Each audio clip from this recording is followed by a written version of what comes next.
Nick Saban is not playing around with Lane Kiffin. He is not taking Lane Kiffin lightly this week. I mean, I know the Georgia game is on the horizon. It will be played the following week inside Bryant-Denny, where the lighting show will be in full effect. But Coach Saban takes things one step at a time, one game at a time, not overlooking Lane Kiffin, not overlooking of his Ole Miss team, because Kiffin came back to the SEC for a reason.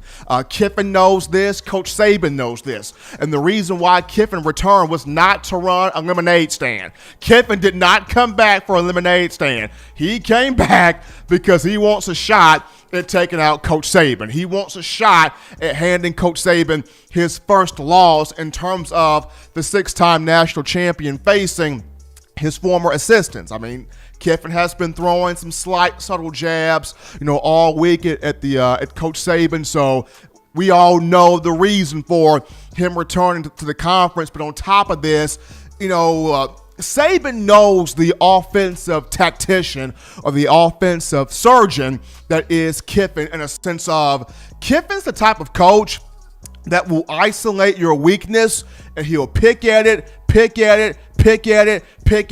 until your entire defense crumbles. That's what he is. That's what he's always been. And Coach Saban wants to make sure I got my best pieces on the field to where they're not just my most athletic pieces, but they're also my most focused pieces and the most mentally prepared pieces to go into this matchup and take on a coach in Kiffin that's one of the top 5, top 10, offensive minds in college football. So this week has been a very interesting week of practice here for Alabama. I got a chance to speak with quite a few credible sources from within the program this week, just getting a feel for what's kind of Saban's mindset come into the football game, where you're not trying to play around with Coach Kiffin. You're not trying to be cute with Coach Kiffin. Saban knows what this man is capable of, especially when it comes to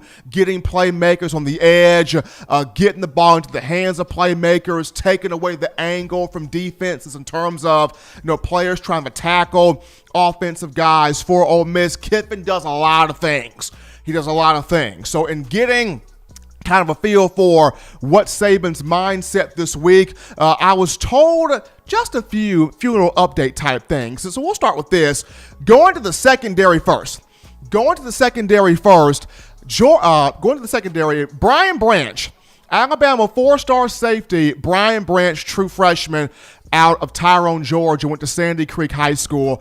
I was told that Branch has been working at the free safety position all week with the first team group opposite Jordan Battle. Now, as much as Saban loves Daniel Wright, and as much as I love the story that is Daniel Wright, him, being patient, waiting his time, waiting his opportunity, and getting this opportunity, as much as I love the story that is Daniel Wright, what I've been told is when Wright is on, he's on. And we saw it last week with the pick 6 that he had against Texas A&M.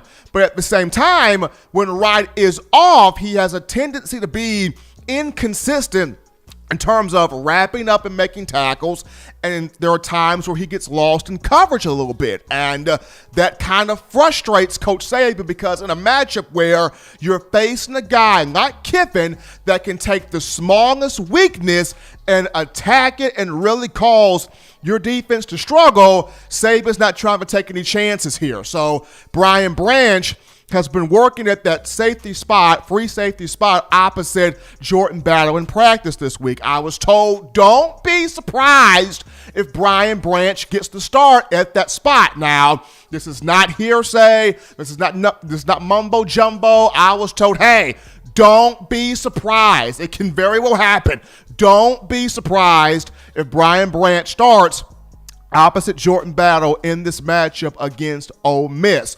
Along with that, there's been some packages in the nickel defense where Saban has had Brian Branch and Malachi Moore on the field at the same time. Whether it's Brian Branch at safety, Malachi Moore at nickel, or Moore at nickel, or Moore at safety, and Branch at nickel, there's been a package where both of these two freshmen have been on the field at the same time. And then in the dime defense, of course, in practice, it's been Brian Branch at safety, Malachi Moore at nickel, DeMarco Helms in his usual money dime back position. So Coach Saban has been tinkering here with this secondary just due to he wants to get the best 5 to 6 guys on the field, because one of the things that Kiffin wants to do in this football game, number one, he wants to test the lateral quickness of the secondary. In the rain, how quick can this group get sideline to sideline, number one. Number two, he wants to test the tackling ability of the secondary in the rain, getting the ball to my guys in space and seeing, can these Alabama defensive backs, can these corners and safeties break down, fundamentally wrap up and secure the tackle. So he wants to really isolate the secondary and pick it that back 5 to back 6 a little bit there. Now, one of the reasons why I kind of want to circle Malachi Moore here for just a minute is, Malachi's coming into this game with a lot of confidence. He came into the fall camp a little bit overlooked, a little bit underrated, but he has shown in these last 2 games he can play. He's a straight-up baller. He's shown that in the matchups against Missouri and Texas A&M. So he comes into this game against Ole Miss with a lot of confidence. Now, for Mississippi, its best player offensively is Elijah Moore at wide receiver. And Kiffin is historic. He's notorious for taking his best player and creating a matchup against somebody of whom he may perceive to be the weakness of the opposing team's defense. Now, he's going to have Elijah Moore matched up on Malachi. So Malachi Moore, the 4-star, has got to lock down Ole Miss's best receiver. But along with that, he's got to help out in the run support and tackling Jerrion Ealy, preventing Ole Miss from getting to the edge. Malachi's going to come downhill, make those big plays, wrap up in space. But on top of that, should there be some blitzes called in this game off the secondary, Moore's got to be able to affect the quarterback and hit home. So a lot's going to be placed here on Malachi Moore. He enters this game with a whole bunch of confidence, coming off a huge performance against Texas A&M, where he was the SEC Freshman of the Week. So keep your eyes there on Malachi Moore for the matchup. But that's just the secondary.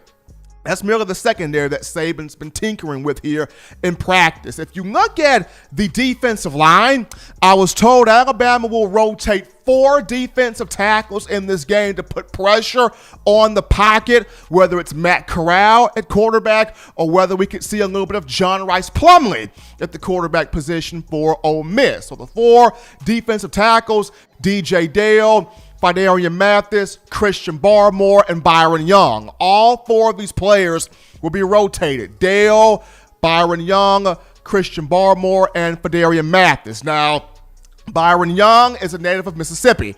This is a guy that is starting to show. He's starting to flash some quickness here, not just in practices and in fall camp, but last week against Texas A&M, he showed some quick, cat-like Quentin Williams type of ability in slipping, knifing his way in the backfield and making some plays there. So Byron Young's quickness has really got him going up the ranks there on the defensive line. So you got 4 guys, rotating there at that defensive tackle position. Coach Saban trying to keep that consistent pressure there on the pocket in terms of not allowing the quarterback play of Ole Miss to step up and make throws, to receivers comfortably. But the big thing here is, if you watch the practice video from Wednesday, there was a Dime Rabbits look on the field.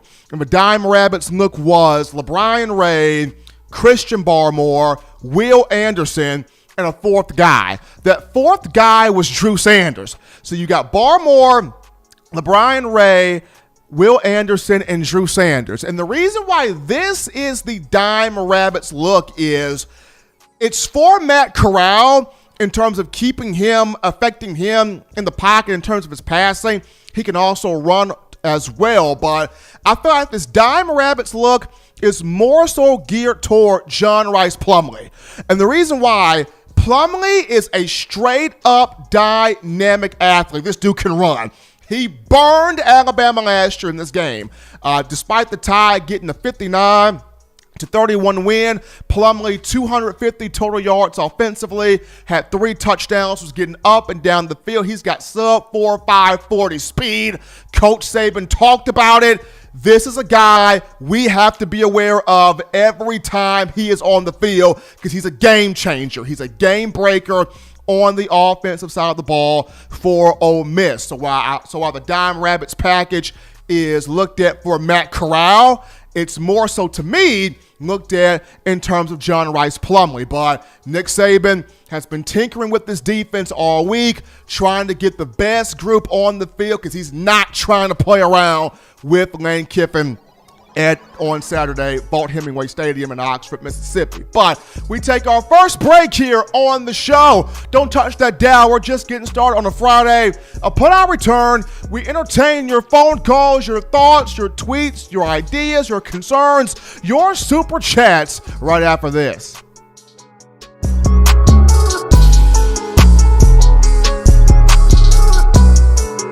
Every sports fan deserves the proper representation. Whitwell Sports introduces to you the Title Towel. Wave that Title Towel in the air like you just don't care. In support of Nick Saban and the Alabama Crimson Tide. Only $9.99 and it lasts a lifetime. Head on over to whitwellsports.com and get your Title Towel today.